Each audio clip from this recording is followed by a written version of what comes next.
ओडिशा पुरी मंदिर के जैसे बनाइए फेणी खजा। इसे बनाना बहुत ही आसान है, बहुत जल्दी बन के तैयार हो जाती है, बहुत सिंपल है। हेलो फ्रेंड्स, आप सभी का हमारे आए किचन में स्वागत है। चलिए इसे बनाना शुरू करते हैं। इसके लिए सबसे पहले हम लेंगे एक बाउल। अब उसमें हम डालेंगे मैदा हम ले रहे हैं 3 कप। आप अपने पसंद के हिसाब से कम ज़्यादा कर सकते हैं। जितना आपको खजा बनानी है उतना आप मैदा लीजिए। अब इसमें डाल दीजिए थोड़ी सी नमक टेस्ट के लिए, यानी जो मीठा हम बनाएंगे उसको बराबर करता है नमक डालने से, इसीलिए इसमें हम नमक डाल रहे हैं। आप चाहे तो इसे स्किप कर सकते हैं, कोई ज़रूर नहीं है। अब इसमें ऐड कर लीजिए घी हम ले रहे हैं 4 बड़े चम्मच घी ले रहे हैं। घी डालने के बाद इसे अच्छी तरह से मैन कर लीजिए, यानी अच्छे से मिक्स कर लीजिए। इस तरह से अच्छे से इसे मिक्स कर लीजिए। इतना मिक्स कीजिए जैसे आप इस तरह से मुट्ठी बना के देखिए। ये देखिए, जब आपका ये मुट्ठी बन रही है तो आपका ये मैदा खजा बनाने के लिए मतलब बन के तैयार है। अब इसे डाल दीजिए पानी डालने के बाद जैसे हम नॉर्मल आटे गूंथते हैं सेम इसी तरह इसे गूंथ लीजिए। थोड़ा थोड़ा पानी ऐड करते जाइए और इसे आटे को गूंथते जाइए, यानी मैदा को गूंथ लीजिए। जब आप मेन करते हैं आप इसमें ज़्यादा घी भी ना डालें। ज़्यादा घी डाल देंगे तो आपकी फिर खस्ता अच्छे से बनेंगे नहीं। मीडियम रखनी है। जितना आप मुट्ठी लगा के देखिएगा, जितना आपके मुट्ठी बन रहे उतना घी ऐड करके फिर बनाइएगा। और ये देखिए हमारे मैदा हमने अच्छे से गूंथ लिया। अब इसे कवर करके साइड कर लेते हैं। गैस ऑन करके कढ़ाई हमने गरम कर ली। अब इसमें हम डालेंगे 2 कप चीनी। 2 कप हम चीनी ले रहे हैं, उसमें हम डालेंगे 1 कप पानी। अब इसे धीरे धीरे चलाइए और इसे चीनी को अच्छी तरह से मेल्ट होने दीजिए।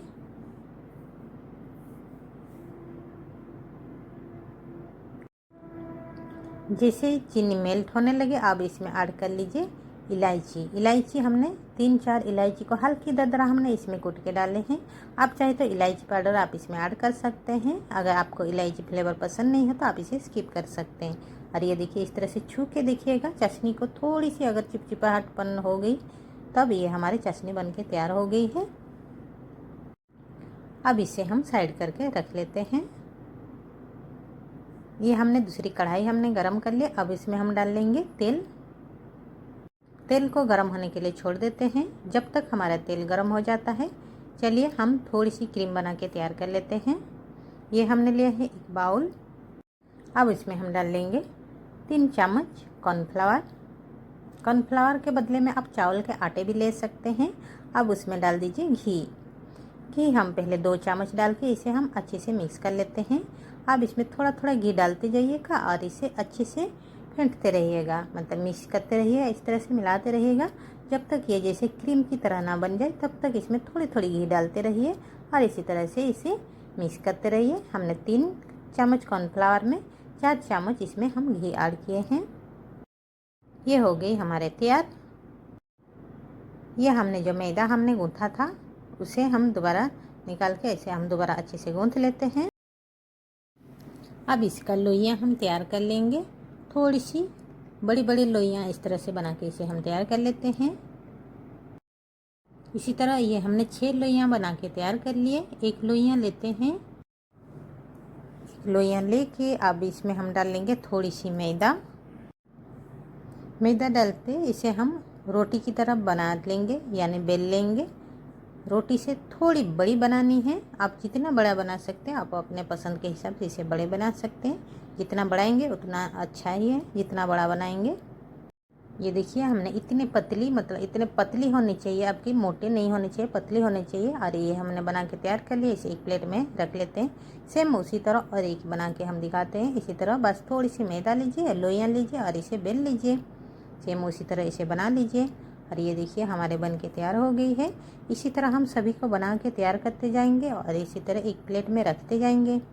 ये देखिए हमने इसी तरह से बना के तैयार कर लिए। ये हमने लास्ट का बना लिया। ये 5 हमने पहले से बना के रख लिए। ये देखिए हमारे 5 हमने बना के रख लिए हैं। अब जो हमने लास्ट रोटी हम जो बना के हमने तैयार की है, अब उसके ऊपर हम डाल लेंगे क्रीम जो हमने बना के तैयार करके रखे हैं, उसे डाल लेंगे और अच्छी तरह से चारों तरफ इसे फैला लेंगे। इस तरह से अब इसी तरह से अच्छे से फैलाने के बाद इसके ऊपर हम डाल लेंगे एक एक जो रोटी हमने बना के रखा है, अब उसे डाल देंगे। ऐसे चारों तरफ अच्छी तरह से इस तरह से इसे फैलाते हुए बराबर में आपका नीचे वाली जो रोटी है सेम उसी साइज में चारों तरफ इसी तरह से बराबर में इसे फैला लीजिए। फिर उसके ऊपर भी इसी तरह से क्रीम डाल दीजिए और चारों तरफ से इसे इस तरह से फैला लीजिए। इसे भी ऊपर देखिए सेम इसी तरह सभी रोटी को एक एक करते हम इसी तरह से क्रीम लगाते जाएंगे और रोटी रखते जाएंगे, फिर क्रीम लगाएंगे, फिर रोटी रखते जाएंगे। इसी तरह सभी को हम तैयार कर लेते हैं। इसी तरह 6 जो हमने रोटी तैयार किए हैं, 6 रोटी को इसी तरह से सभी को हम तैयार कर लेंगे। उसके ऊपर डालते जाएंगे, एक एक परत इसी तरह से डालते जाएंगे और क्रीम लगाते जाएंगे। और ये हमने लगा लिए हैं सभी को इसी तरह से। अब इसके किनारे में इस तरह से थोड़ी सी इस तरह से खींच के थोड़ी सी पकड़नी है और इसे इस तरह से रोल कर लीजिए। बस हल्की से प्रेस करते हुए इसे आगे बढ़ाते जाइए। अब जब आप लास्ट में पहुंचने वाले हैं उसमें थोड़ी सी डाल दीजिए पानी, ताकि जो हम रोल बनाएंगे ये निकले ना, इसलिए इसमें थोड़ी सी पानी डालते हुए इसे अच्छे से रोल कर लीजिए। ये देखिए इस तरह से रोल कर लेनी है। ये हमारी बड़ी सी रोल बन के तैयार हो गई है। अब इसे हम काट लेंगे, एक एक इंची हिसाब से इसे हम काट के तैयार कर लेते हैं। आपको जितने बड़ी बड़ी खजा बनानी है उतने बड़े बड़े आप इसे काट के तैयार कर लीजिए। पहले वाला जो इसे हम काट के साइड कर लेते हैं और उसके बाद दूसरा ये देखिए एक एक इंच इतने बड़े बड़े हम इसे काट के तैयार कर रहे हैं। आप अपने पसंद के हिसाब से जितने बड़े आपको बनाने हैं उतने बड़े आप इसे काट लीजिए। और ये देखिए एक एक करके इसे हम इस तरह से निकाल रहे हैं और किनारे में हल्की हल्की से इसे प्रेस करते जाइएगा। और इसी तरह बाकी जो बचा है उसे भी इस तरह से काट लेंगे, लास्ट में जो उसे भी साइड कर लेते हैं। और इसी तरह ये देखिए किनारे में इसे हल्की सी इस तरह से प्रेस करते जानी है। ये देखिए इस तरह शेप देनी है। आप चाहे तो ऐसे भी रखना चाहते तो ऐसे भी रख सकते हैं। और ये देखिए इसी तरह से सभी को हम तैयार कर लेते हैं। चलिए इसे हम फ्राई कर लेते हैं। इधर हमारे तेल गरम हो गया है। अब इन खजा को इसके अंदर डाल देंगे, एक एक करके सभी को इसे हम डाल देते हैं। फ्लेम को लो करके रखनी है। लो करने के बाद इसे डाल के थोड़ी देर रहने दीजिएगा। थोड़ी देर देने के बाद आप इसे पलट लीजिएगा। आप देख सकते हैं कितना सुंदर ये हमारे दिख रहा है ना, कितना अच्छा से ये फूल के भी आ गया है। देखिए कितना सुंदर लग रहा है। आप दूसरी साइड पलट दीजिए। दूसरी साइड पलटने के बाद इसे फिर थोड़ी देर रहने दीजिए। लो फ्लेम में इसीलिए पकानी है ताकि अंदर तक जो हमारे मैदा जो है यानी खजा जो हमने बना के तैयार किए हैं वो अच्छे से पक जाए और क्रिस्पी सी बन के तैयार हो जाए। इसीलिए इसे लो फ्लेम में पकाइए। पहले लो फ्लेम में पकाने के बाद इसे थोड़ी सी फ्लेम को मीडियम रख लीजिए। मीडियम फ्लेम में फिर इसे हल्की सी गोल्डन ब्राउन कलर होने तक इसे पकानी है। ये देखिए इस तरह कलर होने चाहिए। आपको अगर ज़्यादा कलर होने चाहिए तो आप इसे और थोड़ी देर इसे पका सकते हैं। और ये देखिए हमारा ये अच्छे से पक गया है। आप देख सकते हैं, देखिए कितना सुंदर लग रहा है ना। अब इसे एक प्लेट में निकाल के हम रख लेंगे। ये देखिए कितना सुंदर लग रहा है। आप चाहे तो इसे इसी तरह से भी आप इसे बना के भी ऐसे भी खा सकते हैं। ऐसे आप बना के रख लेंगे तो आप इसे ज़्यादा दिन भी इसे खा सकते हैं। देखिए कितना सुंदर लग रहा है ना, आसान भी है, दिखने में भी सुंदर है, खाने में भी टेस्टी है। इसी तरह हम बाकी जो खजा बना के हमने तैयार किए हैं सभी को इसी तरह हम फ्राई कर लेते हैं। ये देखिए ये भी कितने सुंदर लग रहा है। इसे भी उसी तरह सेम हल्की सी गोल्डन ब्राउन कलर होने तक उसे भी फ्राई कर लेनी है। और ये हो गई हमारे फ्राई। देखिए इसे भी प्लेट में निकाल के रख लेंगे। अब ये देखिए कितना सुंदर लग रहा है। ये सभी को हम इसी तरह से फ्राई करके तैयार कर लिए। और जो चाशनी हमने तैयार करके रखा था उसे दोबारा थोड़ी सी इसे गर्म कर लेते हैं। इसे हल्की सी गर्म कर लेनी है, ज़्यादा गर्म नहीं करनी है। मीडियम फ्लेम में इसे रखनी है। थोड़ी सी गर्म कर लीजिए। जैसे ही गर्म हो जाए फ्लेम को लो कर दीजिए। अब जो खाजा हमने फ्राई करके रखा है इसके अंदर डाल लेंगे, चाशनी के अंदर।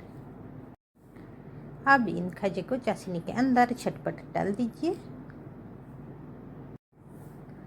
अब इसे दूसरी साइड इसे पलट दीजिए ताकि अच्छे से दोनों साइड जो चाशनी है वो अच्छे से सोख ले हमारे चाशनी को। अब इसे थोड़ी देर इसी तरह से रहने दीजिएगा, उसके बाद इसे निकाल लीजिए। देखिए कितना सुंदर लग रहा है ना। इसी तरह सभी खाजा को हम चाशनी में डुबाते जाएंगे और निकालते जाएंगे। ये बनाना भी आसान है और खाने में भी स्वादिष्ट है। आप इसे 2 हफ्ते तक आप इसे स्टोर करके रख सकते हैं फ्रिज में, ये ख़राब जल्दी नहीं होती है। इस होली के त्यौहार में आप इसे बनाइए, खाइए और अपनों को खिलाइए और हमें कमेंट करके बताइए कैसे लगी हमें ये हमारे खाजा आपको। फिर हम मिलते हैं और एक नई वीडियो के साथ। तब तक हमारे चैनल को लाइक, शेयर और कमेंट कर दीजिएगा, सब्सक्राइब भी कर दीजिएगा। हमारे वीडियो देखने के लिए थैंक यू सो मच।